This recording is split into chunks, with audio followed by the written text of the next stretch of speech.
não sei propriamente se é o melhor investimento que a gente tem. E acabou a luz. Ou queimou a luz aqui.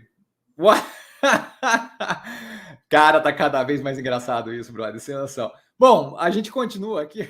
E ele continua. Você já disse que não faz questão que a empresa te pague dividendos, pois se é uma boa operação, você concorda que ela reinvista os dividendos. Mas se ela pagar dividendos, você teria a opção de reinvestir. Continua. Obrigado por avisar. Continua na operação ou optar por aplicar em outra operação. O que você acha mais interessante no momento?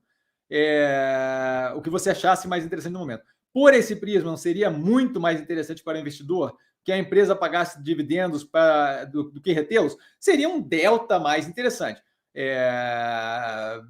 Você tem um pouquinho de opção a mais. Mas assim, daí para dizer que isso faz a empresa valer 10, 5% a mais do que ela vale hoje, eu acho que é irreal.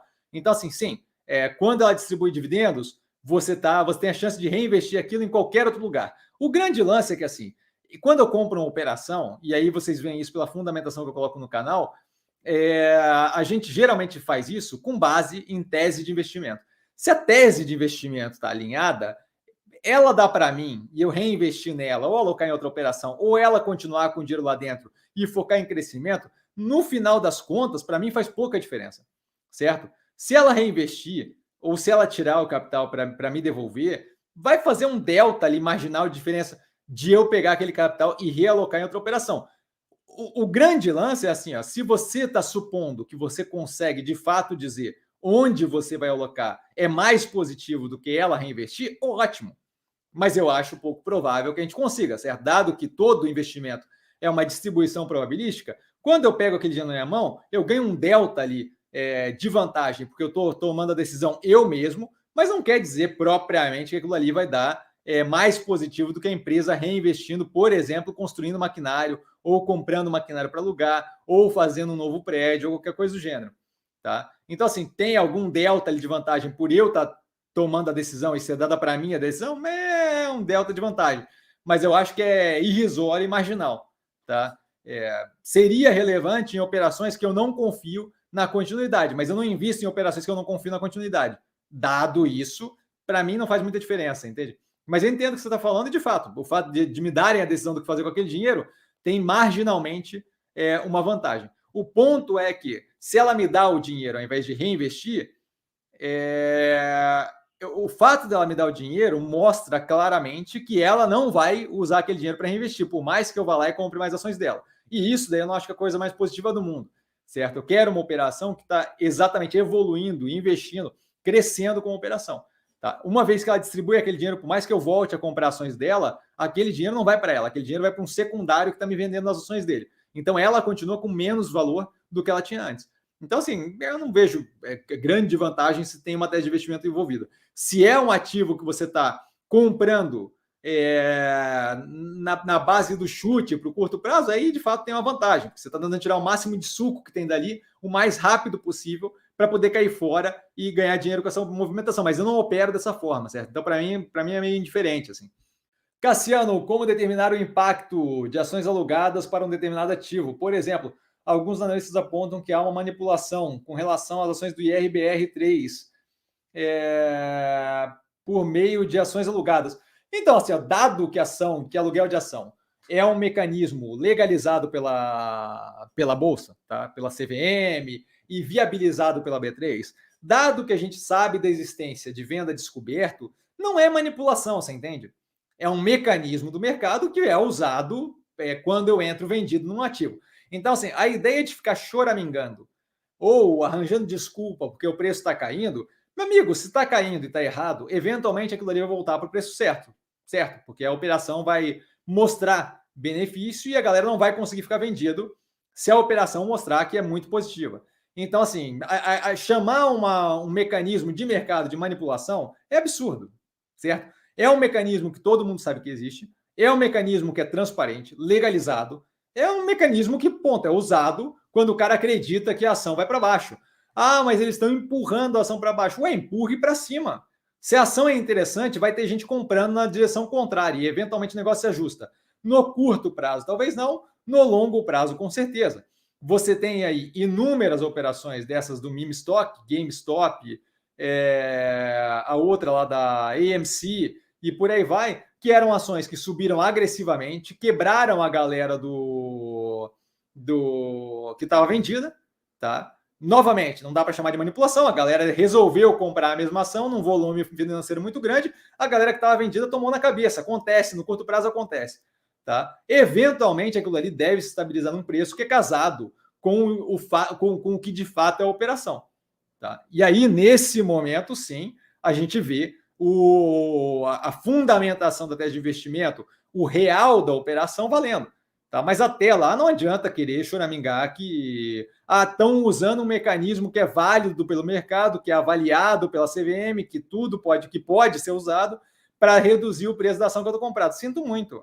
Tem várias ações que eu estou comprado nesse momento, que parte da queda agressiva no preço é com certeza gente entrando vendido e alugando a ação para justamente poder manter uma posição vendida. Faz parte da vida, certo? A gente não é um negócio que eu vejo como roubo, manipulação. É pura e simplesmente parte do mercado financeiro, certo? Então, assim, eu vejo como existe um impacto. Na verdade, não são as ações alugadas, na verdade, é o cara entrar vendido e usar as alugadas para entregar o que ele vendeu a descoberto, tá? E as ações alugadas acabam funcionando como uma proxy do quanto está ou não está vendido, tá? Agora acho que ficou CEF aqui, né? O negócio, porque tem um negócio automático aqui de escurecimento da tela depois de uma certa hora, e aí acho que agora ficou CEF. Viajante do futuro, boa noite a todos. Olha só, ele educado, boa noite. Cassiano, IPOs tiram dinheiro na bolsa, influenciando os preços. Isso é relevante?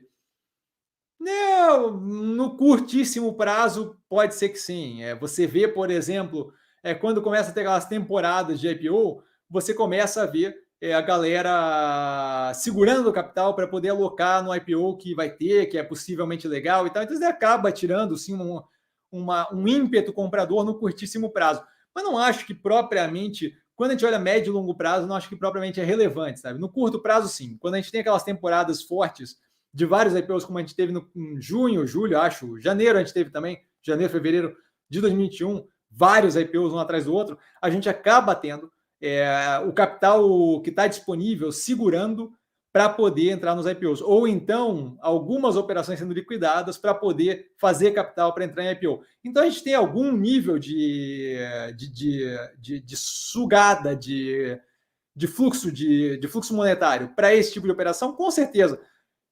Quanto mais ação tiver na bolsa, mais ativos a gente tem para dividir aquele mesmo quantidade de capital, certo? Então acaba que sim, suga um pouco o ímpeto do fluxo monetário. Mas, novamente, eu acho que é uma questão de curtíssimo prazo que eventualmente se estabiliza. Tá? Então, daria para levar em consideração? Daria, mas assim, volta àquela questão de, no curto prazo, eu não consigo dizer efetivamente como o preço vai reagir, mas é um fator que com certeza suga liquidez no mercado. Então, sim, acaba afetando com uma redução do capital disponível para alocação nas operações que já estavam lá. Carlos, mestre, os fundos de ações precisam estar 100% comprados? Não, não precisam. Depende, assim, você tem que, na verdade, toda vez que você quiser saber como é que o fundo opera, tem o prospecto do fundo, e aí ali tem todo o como é que eles funcionam. Quanto tem que estar, quanto não tem que estar, qual é o período que ele pode passar com X em caixa ou não caixa, tá? E aí ele continua. Nesse período de volatilidade, eles buscam maior segurança de ativo para se proteger em caso de necessidade de resgate de cotas. Novamente, aí vai da estratégia de cada gestor, tá? O cara do Alasca ali parece que passou bastante perrengue por causa da quantidade de resgate que teve. Eu não sei como é que eles fazem ali a estratégia, mas eu acho que é muito discricionário do gestor. Tá? Mas esse é um dos pontos pelo qual eu acho terrível ser gestor de fundo. Deve ser um pé nos ovos. Porque você tem que se guiar com base em quem pode ou não pode apavorar naquele meio período e tirar o dinheiro e aí começar a secar teus fundos. E você tem justamente que entregar, e aí você começa a ter que desfazer posição no prejuízo porque a galera não aguentou o estômago. Mas tudo isso descrito no prospecto, a parte ali do ter que se desfazer para resgate de cota é muito discricionário de como você vai levar aquilo sendo gestor X ou Y. Tá? E depende também do tempo que tem de carência para receber o depósito, porque tem fundo que você pede agora e recebe daqui a 3 meses. e tem fundo que você recebe no dia seguinte. Então depende muito disso, tá?